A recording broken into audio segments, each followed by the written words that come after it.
चमत्कार कहानी बैरल में आपका स्वागत है। लीजिए पेश है शरत चंद्र चट्टोपाध्याय द्वारा लिखित कहानी विलासी। पक्का 2 कोस रास्ता पैदल चलकर स्कूल में पढ़ने जाया करता हूँ।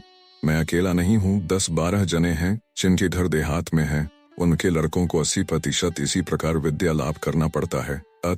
लाभ के अंकों में अंत तक बिल्कुल शून्य न पड़ने पर भी जो पड़ता है उसका हिसाब लगाने के लिए इन कुछ एक बातों पर विचार कर लेना काफी होगा कि जिन लड़कों को सवेरे 8 बजे के भीतर ही बाहर निकलकर आने जाने में 4 कोस का रास्ता तय करना पड़ता है।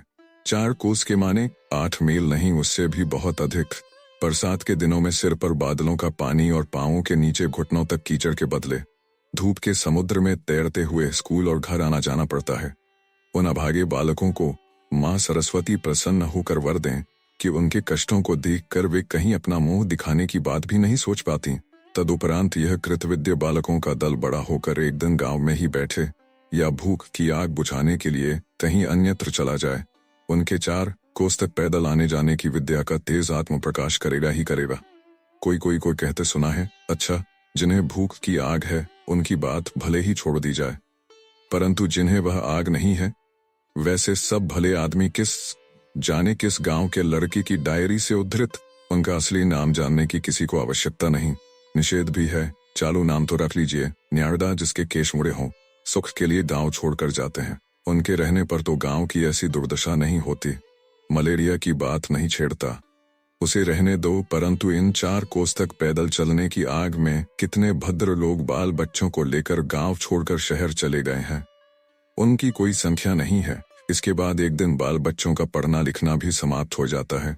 तब फिर शहर की सुख सुविधा में रुचि लेकर वे लोग गांव में लौटकर नहीं आ पाते। परंतु रहने दो इन सब व्यर्थ बातों को।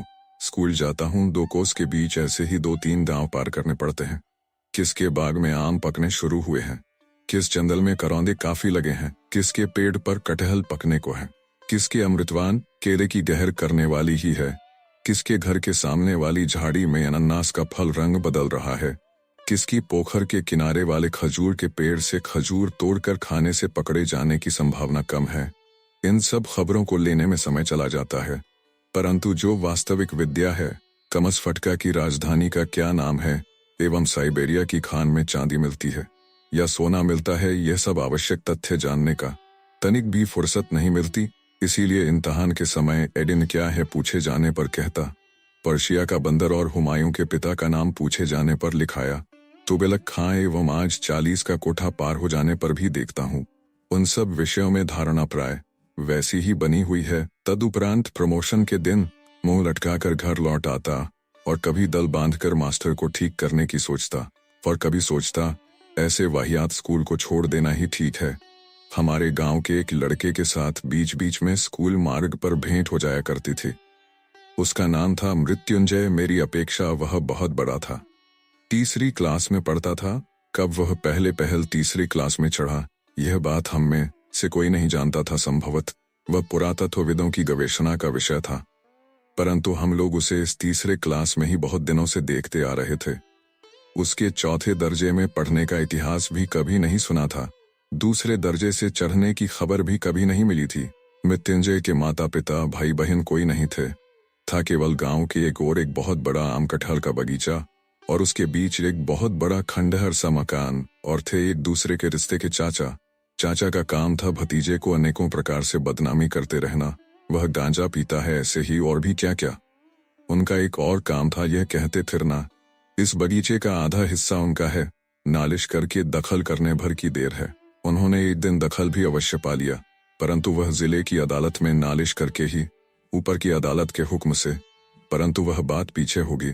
मृत्युंजय स्वयं ही पकाकर खाता एवं आमों की फसल में आम का बगीचा किसी को उठा देने पर उसका साल भर खाने पहनने का काम चल जाता, और अच्छी तरह ही चल जाता। जिस दिन मुलाकात हुई उसी दिन देखा वह छिन्न भिन्न मैली किताबों को बगल में दबाए रास्ते के किनारे चुपचाप चल रहा है। उसे कभी किसी के साथ अपनी ओर से बातचीत करते नहीं देखा, अपितु अपनी ओर से बात स्वयं हम ही लोग करते। उसका प्रधान कारण था कि दुकान से खाने पीने की चीजें खरीदकर खिलाने वाला गांव में उस जैसा कोई नहीं था। और केवल लड़के ही नहीं, कितने ही लड़कों के बाप कितने ही बार गुप्त रूप से अपने लड़कों को भेजकर उसके पास स्कूल की फीस खो गई है, पुस्तक चोरी चली गई इत्यादि कहलवाकर रुपए मंगवा लेते। इसे कहा नहीं जा सकता, परंतु ऋण स्वीकार करने की बात तो दूर रही, उसके लड़के ने कोई बात भी की है। यह बात भी कोई बाप भद्र समाज में कबूल नहीं करना चाहता। गांव भर में मृत्युंजय का ऐसा ही सुनाम था। बहुत दिनों से मृत्युंजय से भेंट नहीं हुई। एक दिन सुनाई पड़ा वह मराव रखा है। फिर एक दिन सुना गया मालपाड़े के एक बुढ़े ने उसका इलाज करके एवं उसकी लड़की विलासी ने सेवा करके मृत्युंजय को यमराज के माल मुंह में जाने से बचा लिया है। बहुत दिनों तक मैंने उसकी बहुत सी मिठाई का सदुपयोग किया था। मन न जाने कैसा होने लगा। एक दिन शाम के अंधेरे में छिपकर उसे देखने गया। उसके खंडर से मुतान फिर दीवालों की बला नहीं है। स्वच्छंदता से भीतर माल, बंगाल की एक जाति जो सांप के कांटे का इलाज करती है। घुसकर देखा, घर का दरवाजा खुला है, एक बहुत तेज दीपक जल रहा है और ठीक सामने ही तख्त के ऊपर धुले उजले बिछौने पर मृत्युंजय सो रहा है। उसके कंकाल जैसे शरीर को देखते ही समझ में आ गया, सचमुच ही यमराज ने प्रयत्न करने में कोई कमी नहीं रखी, तो भी वह अंत तक सुविधापूर्वक उठा नहीं सका।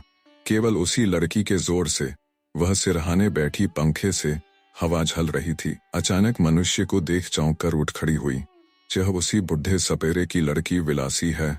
उसकी आयु 18 की है या 28 की, सो ठीक निश्चित नहीं कर सका, परंतु मुंह की ओर देखने भर से खूब समझ गया।